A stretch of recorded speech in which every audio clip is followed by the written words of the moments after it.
All right. That was fun. Hey, everyone. Thank you for coming with us to another episode of Poe's Magic Academy. This is a part of our interview series. We're interviewing people that are have contributed or are significant uh, in the mystery arts. And this week's wonderful guest is a good friend of mine, Sarah Trustman.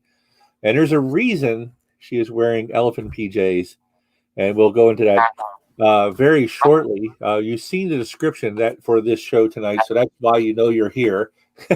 Sarah is a mentalist and mystery artist. She's also a storyteller and an artist, and she's here with us tonight to talk to us about her career, how she's gotten to where she is today, and also remembering stuff. See, I remembered. All right. Mhm. You're on the right start. Right. So, Sarah, to begin with, so what? Tell us a little bit about your background, where you came from, and what got you into the mystery arts. If you want to go way back, when I was a little kid, my uncle got me a magic kit, and I loved performing with that magic kit. But I've been a performer my whole life. I've done a lot of theater. I was a theater and music education major, and so I've always had that performance background, but had kind of strayed away from that when I fell back into magic. And one of the very first books that was recommended to me this was just 8 years ago, so I was an adult. I found Raleigh Magic Club. Well, we had a little magic shop at the time in Raleigh. So I went there, the Magic Corner, and they recommended Raleigh Magic Club, and they suggested Corinda. And so I went to the 13 steps of mentalism. And the third step is mnemonics, which is memory systems based on the way that our brains naturally retain information. And I immediately recognized it as the way that I had grown up learning. My father had read Harry Lorraine's books. And so even though he wasn't telling me, oh, you're using mnemonics, if I wanted to say memorize the states, I remember we went through in like Minnesota, we made into a little mini soda can. And Idaho is made to look like a bag of potatoes that it had a corner of it, like taken a chunk out of it with a hoe and things like that. So I had grown up thinking that way and learning that way and just didn't realize there was a name to it. So when I found the Amazing Memory Test in Corinda, I immediately was hooked. And I can keep going. I mean, Corinda recommended Feinagel, and Feinagel is one of my favorite mnemonists. And then one of the things I love about Feinagel is he does so good to give credit to those who came before.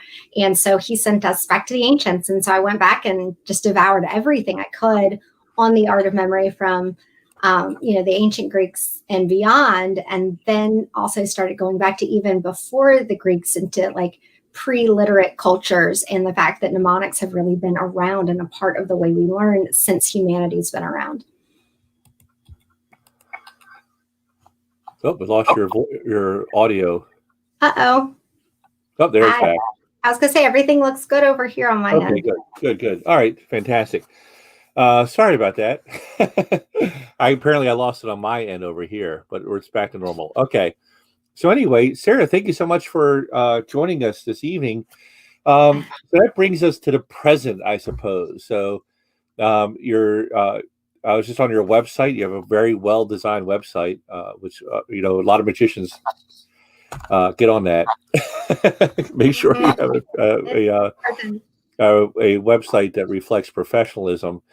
And I have included a link to Sarah's Amazingest memory test, which you should go definitely check out.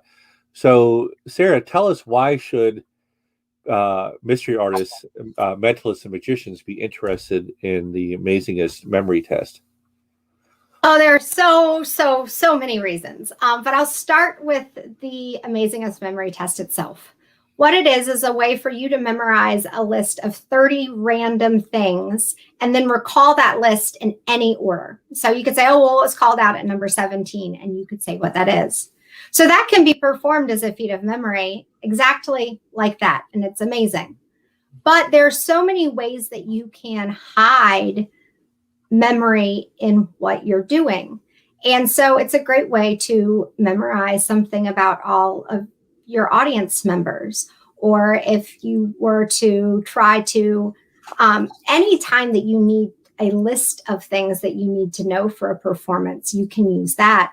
But it's also a way to get your audience involved and learn about your audience. Because you could start with something like, oh, well, we're going to go around and I want you to name an object that says something about you and that means something to you, is important to you. And then you could go around and, go through, memorize those things. And then for the rest of your show, you could be calling back to those objects and doing readings or something specific about those objects that you've memorized and have attached with everyone and where they are in the room. But beyond that, this is the first in a series of downloads. And each of those downloads will build upon the other. And each one teaches an effect. It talks about how to use it for mentalism, magic, or just straight up memory. It talks about how to then use what you know in other ways throughout your life. But then it also is teaching some basic fundamental principles of mnemonics, which are these memory tricks, these memory techniques that you can use. And so the biggest thing about this download is that I've given a very easy to remember memory path of 30 locations. And you can pick and choose from the locations that I've designed and painted to choose the ones that stick with you the best. So you are creating a customized memory path that you can then learn and then use with the principles taught in the download to memorize anything. So if you wanted to memorize the order of your set, or if you wanted to memorize, a specific order within a routine, literally anything, once you have this foundational knowledge, you can apply it to anything in life. So no more taping notes behind picture frames on the stage, right? No, you don't need to do that, because all you need to do is go through. When I have a script of anything I want to learn, I will have that typed out and I'll have worked on it. And first I make sure it has purpose. I'm all about purpose. Like everything you do, everything you say should have purpose behind it. And so if every single word that you say has purpose, then you're going to remember what to say naturally, because it makes sense to be saying that next. But then beyond that, if you have it written out and you go and you draw your little path locations next to each different paragraph or each new topic, and then find a way to visually link those together, then in your mind, you have that bullet point list. And so you don't need it taped anywhere, or you don't need to worry if it falls off, or if, I had it set up this way and now all of a sudden the light's glaring and I can't read it, because it's in your mind, it. Yeah, it makes sense. Before we get into a demonstration, which I know you set up, did you want to tell me, do you have any stories about how this is applied in your life and your performances, or maybe the last time you performed? Well, okay. So I have lots of stories. The Amazingest memory test is the first memory performance piece I learned, and has remained my favorite. I have lots of different places I've performed it from, like Baltimore Comic Con to, I actually, if you watch my TED Talk, there is a brief portion where I do a very short memory test. But my all-time favorite time performing the memory test was not even really a real performance, but it was by far the most nerve-wracking. And I write about it in the intro to my download. I had been sick for over a year, and I hadn't been doing anything with memory, mostly because I couldn't. I had a fluid on my brain. I ended up systemic yeast infection and MRSA and all this other stuff. So I was really, really really sick. And there was a time I couldn't read a business card, and I looked at the business card, and it wasn't that it was blurry. It was that I genuinely didn't know what to do with whatever was on this business card. Like I knew I was supposed to understand it in some way, but I couldn't. So eventually one word came in and then I understood the whole thing, but I ended up at the neurologist with memory problems. And the first thing the neurologist did was say, well, we're going to give you a memory test. And I said, okay, but I won't cheat. And she kind of looked at me strange. And I said, oh, well, that's what I do. That's literally what I do is I wrote this book on memory, the memory arts. I teach people how to memorize things. That's what I do. So I won't use these techniques. I'll just try to do it the way someone else would do. She goes, oh, no, just go on and do whatever. My friend who had taken me the appointment couldn't be quiet any longer. And she goes, no, she literally did a TED talk on this. Like, it really. And the doctor said, oh, that's okay. Just, we want a baseline for you. So they go through and she did the memory test. She listed off 10 random objects, and then she listed off like 7 numbers. And then she goes, okay, how many of the objects do you remember? And I said, well, all of them. What order would you like me to give them to you in? And she was like, I don't understand. I said, well, I could go forwards. I can go backwards. I can do every other one. You could give me a number. I could tell you what's there. I could, I can do however you want it. I got it. And by that point in time, I was really excited because I hadn't practiced or performed the memory test in probably a year. And I was at that point scared to even try, I think, because I was afraid that I had lost the ability to do what I did. And for me, that was the strongest testament to the memory test and to the Amazingest memory test, because with a year of not doing it, I was able to jump in and nail every single one. And ultimately what she put on her paperwork was I had to go in for a brain MRI because they said that they'd never had someone score above perfect on the memory test before. And so they weren't able to do anything with the information. Wow. So that was my favorite time ever actually getting to perform, but it wasn't even a real performance. But what about an actual performance?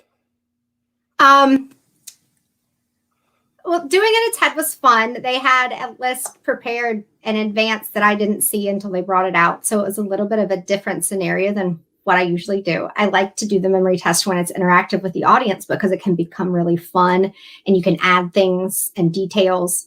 So that one was a lot of fun, but I had just started to get used to Zoom. I had just started getting better and performing and working again. And I got to go on Joe and Scott's trivia in Australia, so via Zoom, of course. So I traveled into the future and I performed the Amazingest memory test. And we had talked about doing just a single list. And then I was going to teach the audience how to do it. And then they would do a list with me. But instead they switched up and we did 2 lists right one after the other. And through the entire show, he kept calling back to the lists going, wait, well, which one from number 1? What about number 8 from list 2? Okay, what's 8 from list 1? And that was, for me, I would have done it a little bit differently had I known we were going to do it that way. So it was a really fun mental challenge, but I was able to do it all. And then several months later, he called and he goes, just out of curiosity, what was number 6? And I kind of started going back through all the lists. And what I realized was because I had done it in a different virtual format than the others, I could picture where I was while I was memorizing that list since it's all done visually. And so once I was able to get to that place in my mind, I was able to go through and remember the list months later. And usually I throw them out and move on to the next because that's what you want to do. But it was so much fun to be able to go, oh, wait, yeah, I do know. It wasn't this. No, it was this, wasn't it? And it was right. And it blew his mind and a little bit blew my mind too. But that's kind of how mnemonics are. I don't know if it was Corinda or Baker. One of them, I've been reading them both so much for the download. One of them said, the first person, when it comes to mnemonics, the first person that will be amazed is yourself. And that's totally true. I am constantly learning new techniques and thinking, oh, that's not going to work. And then I try it and I'm like, oh, well, that was surprisingly easy. Wow. And even though I've been doing this for so many years now, I still am surprised by how simple it can be. And I still surprise myself. So that's a lot of fun. So Sarah, do you want to show us a demonstration? Do you have something set up? So I was going to show you the chessboard. I wasn't That's going right. to do that works. That works. Yeah. But I was going to say, if you and I mean, I don't mind doing an amazing memory test list really quickly, but you'd need to throw together a list of like 10 to 15 objects for me really quickly, randomly. We could do All it right. that way if you So, wanted. so all right. So how about if we get some? You think we could take some suggestions from our viewers? Sure. All right, everyone, start Yeah, putting. I mean, this is suggestions. totally not planned, so we can just we'll throw it in and do it however. All right, everyone, start putting. And you can't see. Can you see the I comment section? have private chat pulled up, so I can Okay. not. Okay, good. All right, so that'll make it even 10 And times then, more fair. Go ahead. And then, Vince, I'm going to have you put the list together, and so you will call out the items for me. Okay. So everyone's in the chat room. And remember, it's going to take a few seconds for it to load into where they actually can hear what we're saying. Put in the chat room. Oh, we already got one. There we go. Put in the chat room a list of items, everyone. And I'm starting to write them down. We got one up already. I will put a couple in here as well. Say, Vince, you can throw in some too if you want.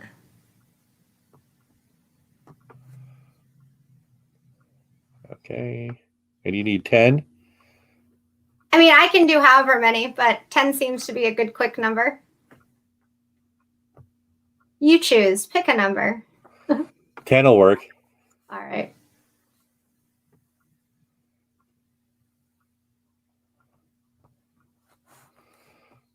Okay. And everybody that's watching should try to play along.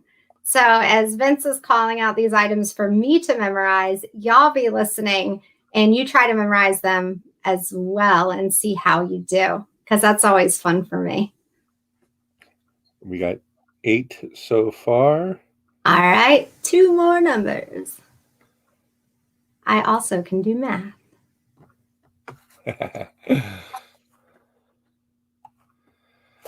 Okay, and I'll do. All right, we have 9 right now. I'll do number 10. Okay. All right, I have 10. All right. So if you just want to say 1 and then let me know what it is, and I'll say got it. And you can go 2 is this, and I'll say got it, and we'll just run through them like that. Okay, so 1 is aluminum can. Aluminum can, got it. 2 is fireworks. Fireworks, got it. 3 is iPhone. iPhone, got it. 4 is podium. Podium, got it. 5 is skull. Skull, okay. 6 is candle. Handle, okay. 7 is bicycle. Bicycle, got it. Oh, I've had 7 as bicycle recently. Huh, fun, okay. 8 is keyboard. All right. 9 is Wait, what kind of keyboard? Are we going piano keyboard or like keys in a... Your choice. Let's go piano keyboard. Okay. So that was 8 was keyboard, right? Yep. All 9 is grass. 9 is grass, okay. And 10 is face mask. Face mask. All right. Oh, like COVID face mask. Got it. Yep, that's right. Yeah. All right. Now, Vince, I want you to give me any number between 1 and 10. Okay. 4. 4, podium. Give me another right. one. Okay. 7. 7, bicycle. That was the one I've had before. Yep, that's right. 2. 2, fireworks. 1. 1, aluminum can. Now, when you get to the point that you have like 3 of them left, stop. Okay. Does that make sense? Yeah. Yes, it does. 3. 3. Oh, iPhone. Okay. 9. 9, grass. 6. 6, candle. All right, there's only 3 left. All right. So we did 1 aluminum can, 2, 3, 4, podium, 5. 5 was skull. We did not do that one. Yep. 6, 7, 8. 8 was keyboard, and I chose like a piano keyboard. That's right. And then 10 was face mask. That was the other one we didn't mention. I don't know if you can get that up there, but yeah, that's perfect. Perfect score. All taken from our suggestions. Thanks, you guys. Yeah. You know David Parr there. I do. Good one, David Parr. Thank you. Yep. And Dave Thilman. And we had a couple from Bernard. Nice. Yeah. Thanks, Bernard. That's right. Yeah. All right. So that shows you how quick and impromptu it can be. And I give 30 locations. So you can go up to 30 objects. You can continue going. You can double back. But really, once you get to 30, you can continue going forever. I can't imagine anyone wanting to sit through a list of 30 objects being called back randomly. But it's a lot of fun too if you go outside of random objects. So if you have something you're performing for that's themed, I recently did something for Christmas and talking about what's the best gift you've ever received. And so you can go with, a themed list that then gives a little bit of something about your audience and brings everybody into it a little bit more. And again, if you're in a live audience and you have people calling out objects, especially depending on what kind of audience you have and your management of them, you can go down some really funny trails of objects and get into some really funny things. And you'll get people that want to give you extra descriptions thinking they're making it hard, but it actually makes it easier and more fun. So, and I go into a lot of different ways to play with it and to try to bring those kind of nuances and make it fun and interesting. That was really amazing, and you're getting a lot of compliments right now. Thank you. Thank you. Yeah, it's absolutely wonderful. So, so how would you present this in a performance? I mean, what would your lead up be for a test like this in a setting? So again, I'm all about purpose, and I think that memory has a place in so many different types of performances. It's hard to answer that question with a single answer, which is part of the reason that I don't usually include scripting with my work, because I want everybody to come into it from their perspective and how they would present it.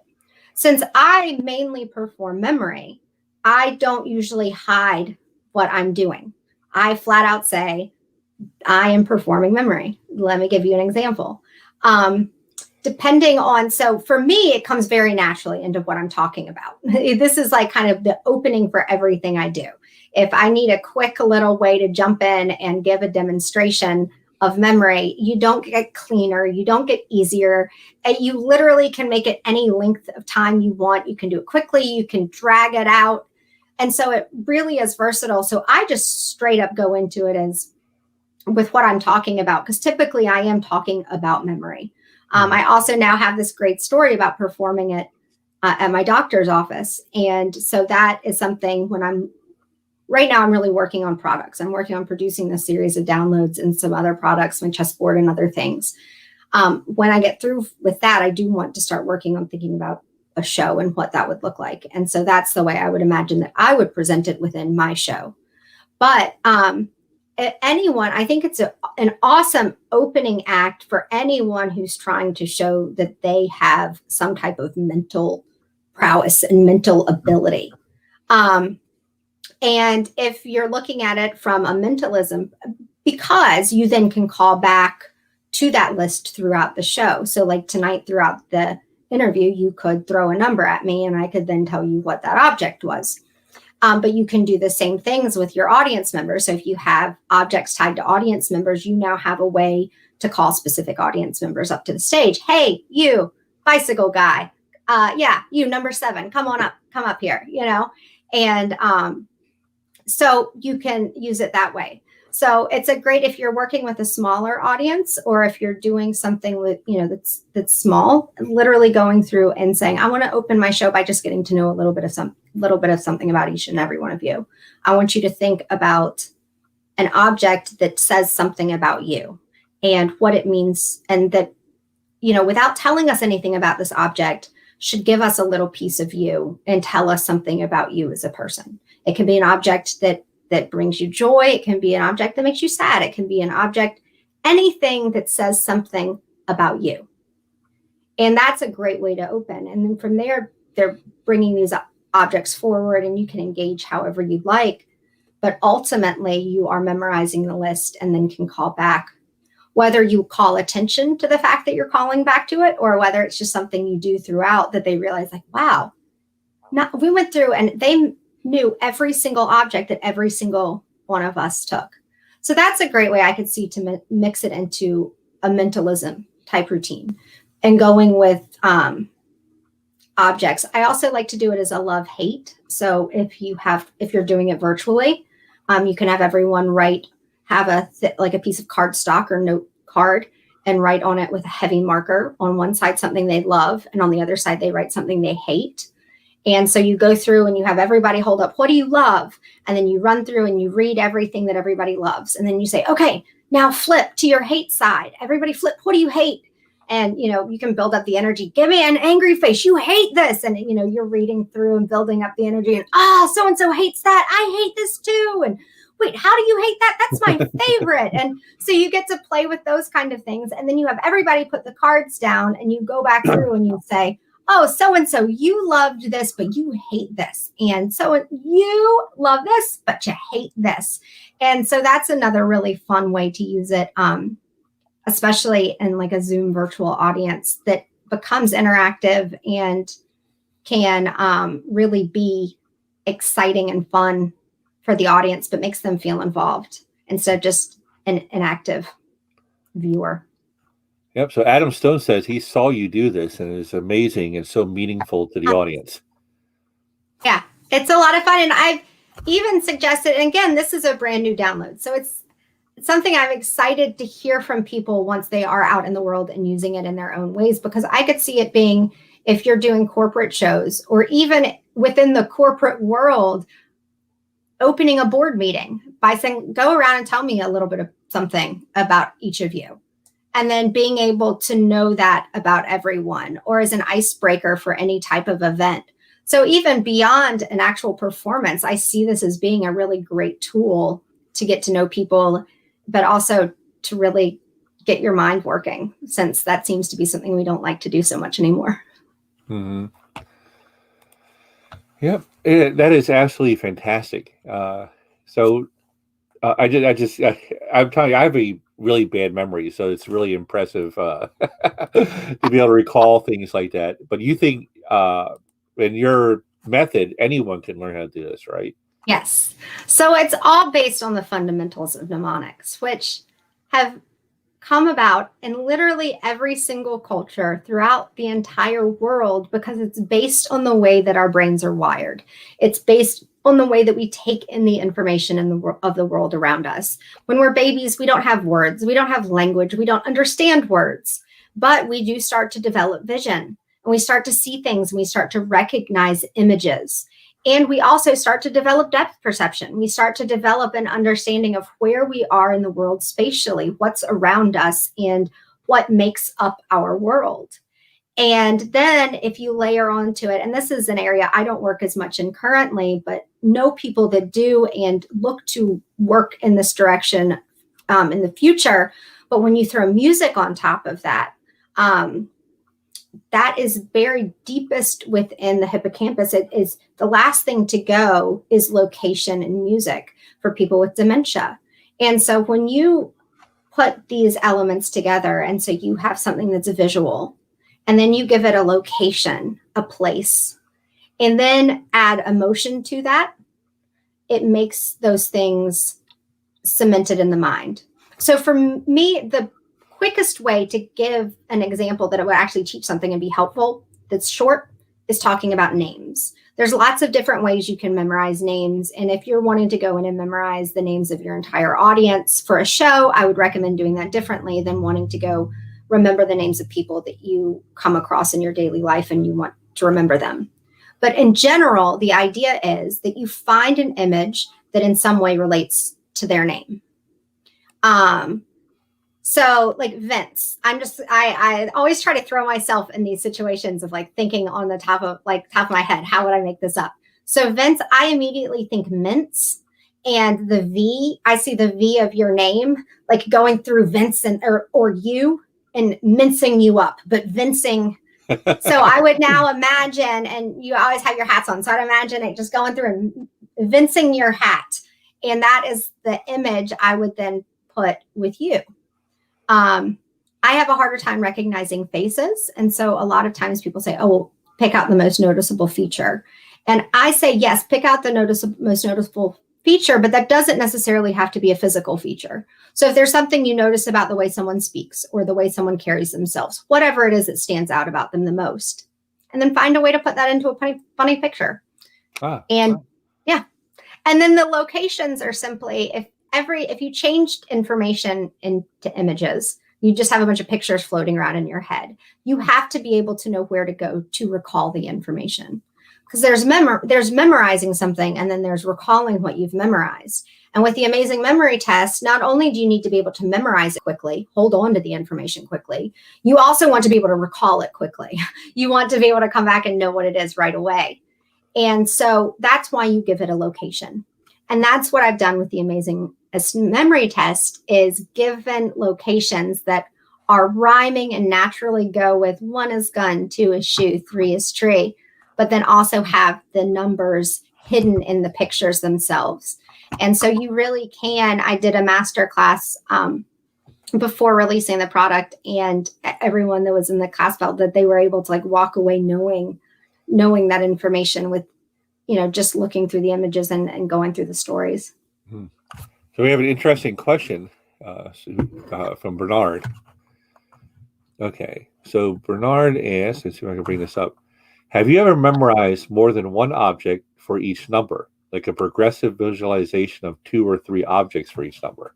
And by the way, I do want to say, feel free to pop questions in, and we will answer them when we can get to them. So go ahead and start putting questions in whenever you want to. But yes, within the Amazingest Memory Test, if I am doing the love-hate objects, I memorize every person gets a location number. And so when I memorize what they love goes on the location. And then when I go back, so then we run all the way through. If there's 20 people, you go all the way through all 20. Then you go back to person number 1 and you add what they hate onto that image. So if they loved popcorn, maybe in number 1 is the gun. So maybe the gun is shooting out popcorn and it's delicious. But if they hate slugs, then the popcorn is turning into slugs on your face and it's gross. So it comes out as popcorn and you're like, yay, but then it hits your face and it's slugs and you're like, oh, that's so nasty. And so that's how you would then go back and add to it. Also, when talking, another thing that really, I guess, what I was first known for in the magic world was the memory arts, which I co-created. And that's a system for memorizing playing cards or stacks or randomly shuffled order of cards. And to do that, there's 2 variations of how to memorize cards. You can memorize on the whole path, which is 52 locations, and you're putting 1 card per location. Or if you do the half path, that's 26, you're putting 2 cards at each location. What I prefer, though, and my favorite, and what actually is easiest, and those that actually follow through agree, that memorizing 2 stacks on a single path, 52 locations, is easiest way to go, because you have 2 things happening and interacting together at a place. And so you're able to add that emotion and that extra level of storytelling to really cement those concepts in your mind. Mm-hmm. Yeah. And if you want to memorize for speed, and my second download that'll be coming out in the next few months is a slice of pie. And in it, I'm teaching how to memorize 500 places of pie and then different things you can do with that. And so for those I'm keeping, there are 10 places of pie on each location. But that's a little bit of a different method, and I go into that in the second download. So there are times that you chunk information and can add more information. And you can, the fun thing is about a memory path is it's in your mind. So you can do with it whatever you want. So you can have paths within paths, and then you can place, you can use your home as a path. And so I could enter into my office, and in my office, I'm going to imagine this path. And I could go into my kitchen and imagine the exact same path in my kitchen. But because I'm thinking about it in my kitchen, it becomes a completely new path, and I can memorize different information on it. So Is it all right if I ask to what space of pi could you do right? Could you do it right now, or is that something you want to save for later? Well, I can show you the art I've been working on right now. Okay. Go ahead. And with some thinking, I could do, I 100% could do 1 through 100. But here's what's going on right now. Sure. I memorized 3.14 with 3 starting as number 1, place 1 through 500. And I memorized it on the path that we use in the memory arts, which is on this grid called the Finaglian grid. But then I realized that for the recall, because of the fact that I had those first 10 digits stored at location 1, that recalling them was off. Because if I wanted to recall the 10th place, well, let's go with the 21st place of pi. I want to go to the second location and then the first number at that location.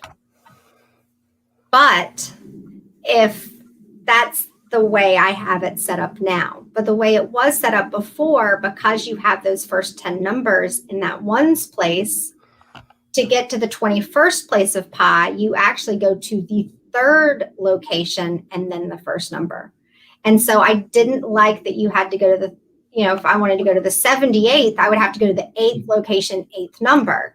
So I redesigned the entire thing, creating a 0 space to hold 0 through 9, which is 3.1419. And so holding those 10. So now if you were to say, what is the 21st location, I would go to the 21st number of pi, starting after the decimal. I would go to the second location, the swan, and it would be a 2 as the number. And that's right. And that's all in, these are 100 places of pi. And again, this is what I'm literally working on. So it's not, you can't see it all. Wow. But for example, this is a Hispanic nomad carrot and table goo. There we go. And those all translate to numbers. And it sounds complicated, but it really is very, very simple. The complicated part is doing the translating and coming up with the story, but I've gone through and done that with all of them for you. So the only reason that I wonder if I've gone on and relayed out 1 through 100, and I've written out correctly laid out 101 through 500, but I haven't gone through and practiced those the new way because I'm having to let go of the old way. It's a fun problem I fall into with doing this series, because what I'm doing is I've taken these things that I've performed for years and that I love, and then I'm going, what is the easiest way to teach them? And so a lot of them I learned this way and performed this way and did great performing this way. But in performing and learning and doing it this way, I found out that, oh no, there's some way easier ways to do this. And it is a lot like the mind mapping technique. And so what I'm doing is I find that I have to shift between performer and teacher, because I am taking my memory paths that I have ingrained in my mind and going, okay, it makes sense to me, but it could be better and make more sense if I did it this way. So now I have to get rid of everything that I've ever done and redo it this way. And so it's always a fun, it's a challenge. It's a different way of thinking and realizing like, okay, I've got to put on my performer brain and think this way. I've got to put on my teacher brain and think this way. That is amazing. 500 spaces. I can only do the first 2 for now. I will have to dive into that when it's published and you let me know how it goes. But yeah, because it's a lot of fun and surprisingly simple. My daughter, when she was 4, memorized the first 60 places of pi, and we made a pi board, And she did, maybe she was 5 because it was in her kindergarten for her whole school's talent show. And a teacher would come up and take away some of the places of pie when she wasn't looking. And then she would turn around and say which ones had been taken away and where they went. So, I mean, she did it at 4. So it really is, the method is that strong and these memory techniques are that strong. So it's not that I have like this amazing memory is what I'm saying. I actually am very flighty and forget things all the time. So it really is about knowing how to use the techniques and then applying them. Yeah, I like that you want everything to make sense. That's a always big thing in my own performances. I don't like things that look like magic tricks. I think it's more amazing when when the audience feels like, well, I have that, or and it makes a bigger connection. That's you bring up such a great point. I agree. Purpose is one of my huge things. In studying Erdnase for so long, I came up with a list of Erdnisms or Erdisms, and one of them is purpose. But talking about like when the audience goes, "Oh, I can do that too," brings up a really great debate that kind of falls into mnemonics and a really fun opportunity for magicians and mentalists that they don't usually have. And that is when Corinda writes about the amazing memory test, he says, don't let the audience know that in a week's worth of practice, they could do exactly what you do because suddenly it's not amazing. But I respectfully disagree in my download and now and at all times. I believe that when you give the audience this amazing moment and they're blown away and wowed by what you did, that moment was a moment. That moment still stays. That moment still holds. But then when you go beyond that and show the audience, but look, you can do this too. This magic within me, that's the same magic that's within you. Then you're empowering your audience and you're elevating them and you're giving them magic to walk away with. And if you're combining this with other magic that isn't done literally the way you say it's done, it makes that other magic, I believe, more powerful because it's like, well, she did this and she said she just did it with her mind. And then she showed me how to do it with her mind. And I did it with my mind. Yep. I call it the Harry Potter syndrome. Is like, it would actually stink to live in the Harry Potter universe because only they're special. You have to be born special. Yeah. It's sometimes people like to hear that, yes, that is why here's the elephants have good memories. Is that why Sarah's wearing the elephant PJs? That is correct. That is the reason for the PJs. One part of it. It's a several part reason. Yeah. Yeah. We also had a question real quick. I want to know her opinion on Harry Lorraine's methods. So Harry and I actually got to talk, maybe it's been a couple weeks now. We had an awesome phone call for a long time. And it was really fun for me because Harry and I have maybe had some differences in the past, not with method necessarily, but in maybe presentation of method, I will say. Yeah. But in talking to Harry, I got to ask him some questions I have specifically about names. And one of them was that, it's always talked about with names that you want to go with some kind of physical attribute, something you can see. But for me, that's not strong. I like using other characteristics. And he got to kind of confirm for me that, yes, that's what I do. And we got to talk about that. It's not with mnemonics. Yes, there are the fundamentals and they work this way for everyone. But beyond that, it is about what's finding best for the individual. And so reading everything you can and studying all the systems you can and combining systems is always going to be the most effective. I was really happy when we wrote the memory arts. I hadn't read much of Harry's stuff. I hadn't read more than the first chapter of one of his memory books. And that's because, like I said, we started with Corinda, went all the way back to the ancients and worked all the way up until like the early 1900s, 1950s. and then read a few of Dominic O'Brien's books. But that was, at that point, I had developed the memory art system. I knew what it was and wrote the book. And it wasn't until after the book was published that I found out from my dad. I was talking to him. I was like, Dad, you've always taught me these things. Where did you learn this? And he was like, he had told me before, he didn't remember. And then finally he was like, oh, I think it was that memory book. And I was like, wait, you mean Harry Lorraine's book? And so I learned that ultimately the way I had raised as a kid to think was because of Harry's book. And so it was nice to be able to talk to him about the fact that, I realized that because of his work, there are people that understand mnemonics today that never would have otherwise. And regardless of, all of these systems are developed from the same places, and they have these commonalities because it's based on the physiology of our brain.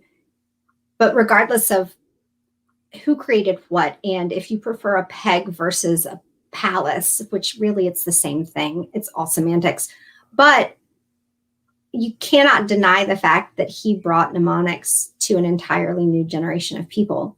And so for that, I got to thank him and talk to him. So I think that when it comes to mnemonics, you can't go wrong reading it all. You can't go wrong playing with it all.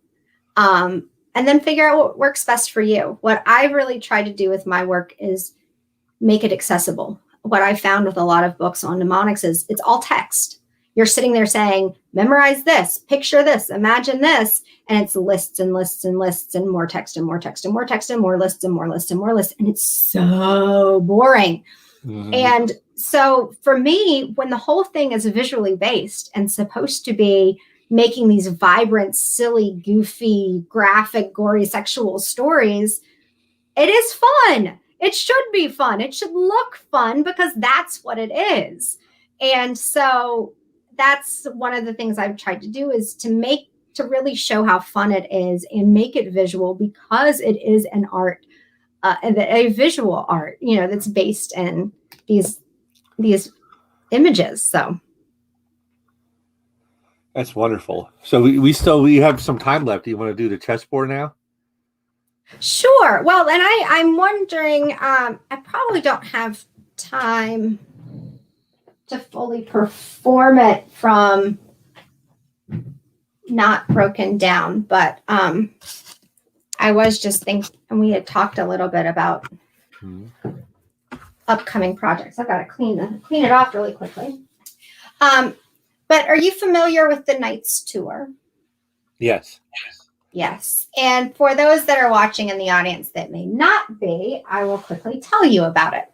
So the Knights Tour is essentially when you travel the entire chessboard using just the knight, you touch every square only once.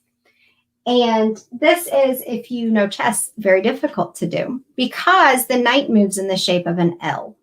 So you can move 2 spaces in one direction and then 1 space to the left or the right. Or if you move 2 spaces to the right or the left, you then move 1 space up or down. So you have very specific moves that you can make. Now, typically for my board, if I was to do a full performance of this, I would start with the board broken into pieces. So you can see actually that this board is made with all these individual building blocks. And so I like Tetris. Yes, yeah. And so I like to start with all of the different blocks in a pile. And I have, let's see, this board is like 7 months in design, which means I haven't had a lot of like live time to let people play with it. But the way I imagine it live is to have several people on stage, building the board while you're talking about the tour. And this is the checkerboard puzzle. It is impossible to build. It is super, super hard unless you know how to build it. So one of the first things I did was I figured out what is the fastest and quickest way to actually build the chessboard out of these 14 random blocks. And I just want to make sure that y'all can see exactly what I'm doing. Ah, there we go. So the other thing that I typically would do is while the board is still in pieces, I would have one person select a piece underneath. And then I would select a separate piece from somewhere else on the board and mark it on the top. Since we're starting from here, I will just, Vince, tell me when to stop. Stop. Okay, and then I'm going to move forwards and backwards along this row and tell me when to stop. Stop. Here? Yep, that works. Okay. So I'm going to mark this as our finishing piece. Okay. So it used to be, and I will just tell y'all about the Knight's Tour while I'm doing this so that you don't have to just sit here and watch. But it used to be that with the Knight's Tour, give me just a second to make sure that these are all hooked into place. Okay. With the Knight's Tour, typically it would be performed with numbers. And so you would have numbers on the board. And please note that, and keep in mind that I am moving 2 and 1. So if Vince and everyone in the audience wants to make sure that I am doing all legal chess moves, that would be awesome. And so, but what I didn't like about the Knight's Tour done with numbers is that suddenly it becomes a math trick. And the pieces aren't even numbered according to the way that the chessboard would naturally be numbered anyways. And so you've taken this really cool chess effect and made it all of a sudden into something where you're doing all these mental calculations and have somebody else moving the chess piece, and they're trying to keep up with you while you're going through this lightning quick thinking. And it's fun, but it didn't seem like chess.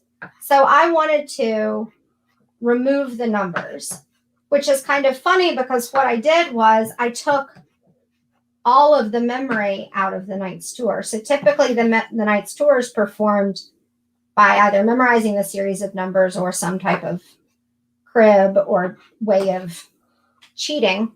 But I was able to take all of that out. So if I'm not talking and just going quickly,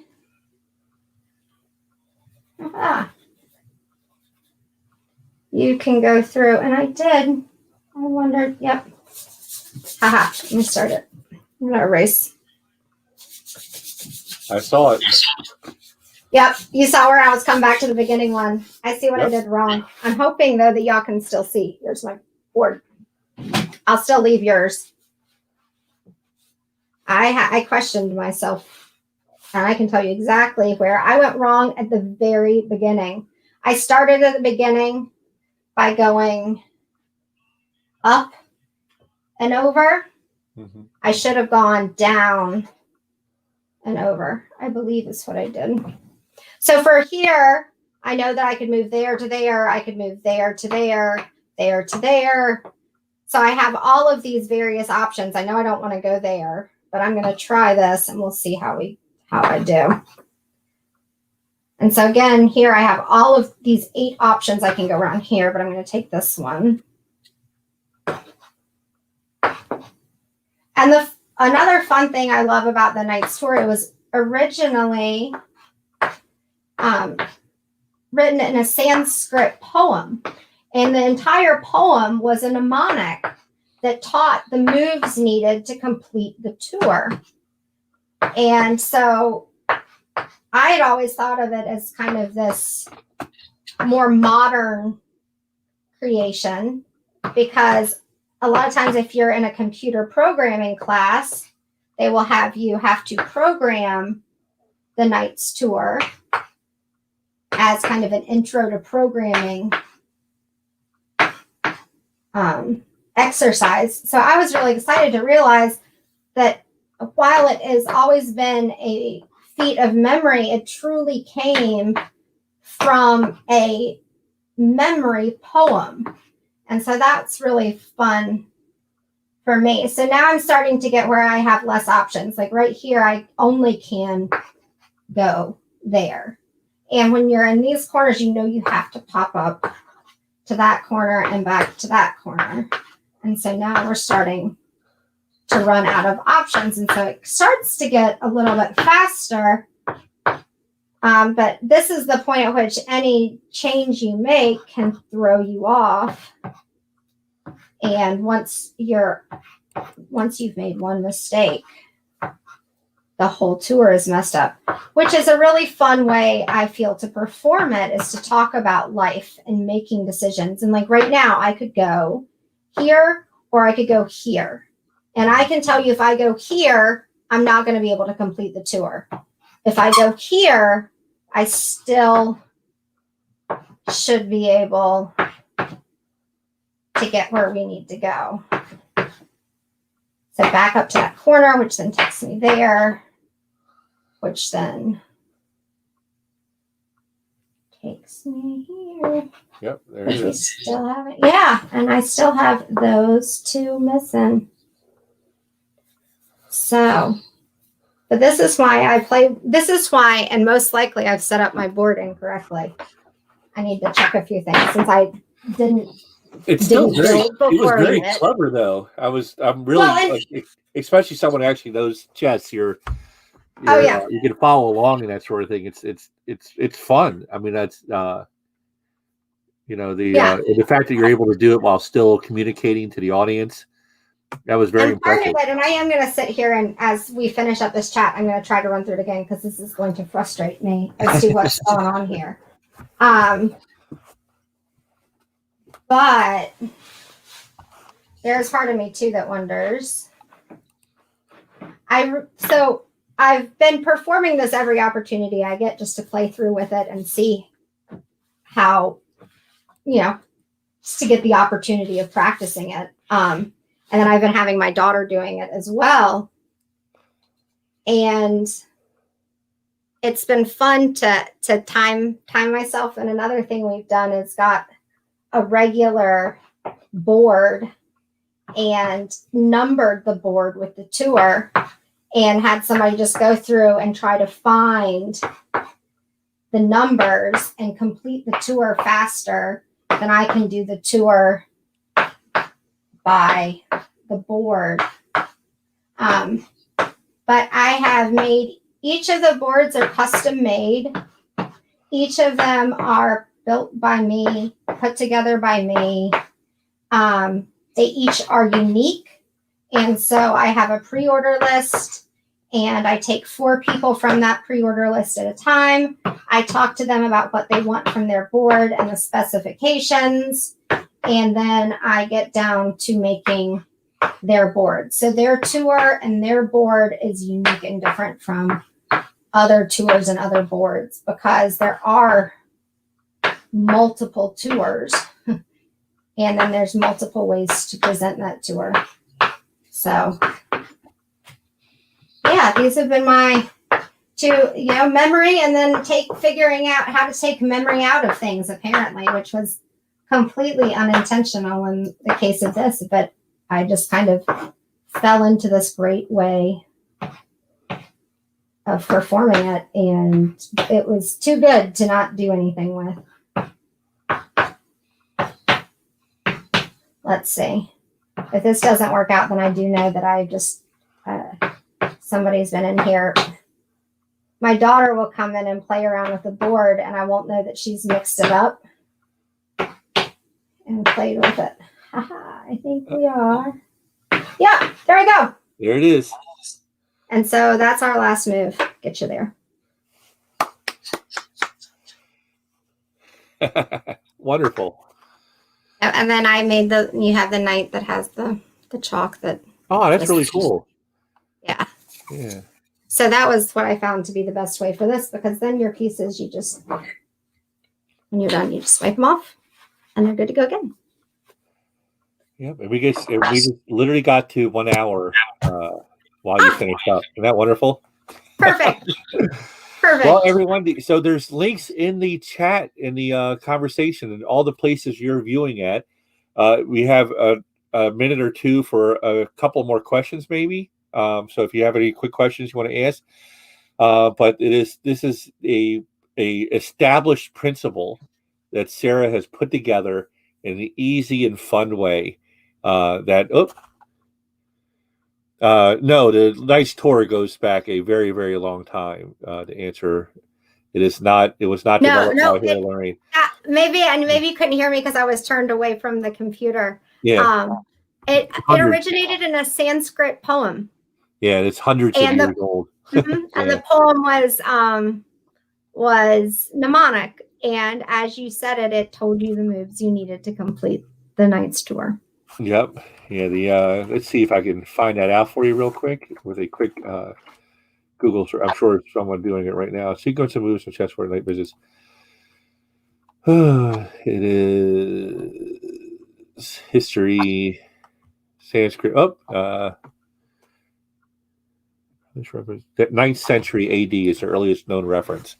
So yeah, unless he's immortal, I don't think it was written by Harry Lorraine. I will say, in most memory techniques and most memory performances, again, these are things that have been around since the beginning of humanity. And so even things like drawing on cave walls, that was mnemonic. The reason we have writing is because people wanted a way to visually represent these things that they wanted people to remember. And so a lot of languages, Hebrew is developed out of the shapes of your hand. You can make all of the Hebrew alphabet letters with your hands. Chinese, if you look at ancient Chinese, it's much more hieroglyphic. Like each of the words look like an image. So like the word for sun looks like a sun. If you think about hieroglyphics, and that is mnemonics. It is a visual representation of sounds and words and sometimes intangible things. And that is where writing came from. So these ideas, even, I like to think that my ideas are new and fresh, but really I'm just taking these things that have been around for all time and available to all people, and then just going, okay, what's the easiest way to show this to someone else? What's the easiest way to share this? It's not necessarily that it's, anything new. I mean, there are new things I've done in developing, especially systems for memorizing cards. And this is new. I don't know of anyone that's done this, but when it comes to mnemonics and like the memory aspect of things, everyone is taking from everyone else and building because it's the way that we all think. And it's a lot of fun too. I've met a lot of people that, I have a picture perfect memory. I have a great memory. And when I start to ask them, how do you remember these things? Because if ever somebody says, I memorized a poem, I would say, how did you do that? Because I want to hear what have people figured out works for themselves. And it's so fun to hear people that have no introduction to mnemonics, but you find out that they go, I picture it like a story in my head and I imagine what's happening. And I'm like, you're using mnemonics. You've made a memory path. Wow. All right, Sarah, thank you so much for being on. We'll have you on again soon. For having me, Vince. This was a lot of fun. Yes, it was. Yeah. Thank you all for watching, and I look forward to coming back soon. Yep. Bye-bye. Bye.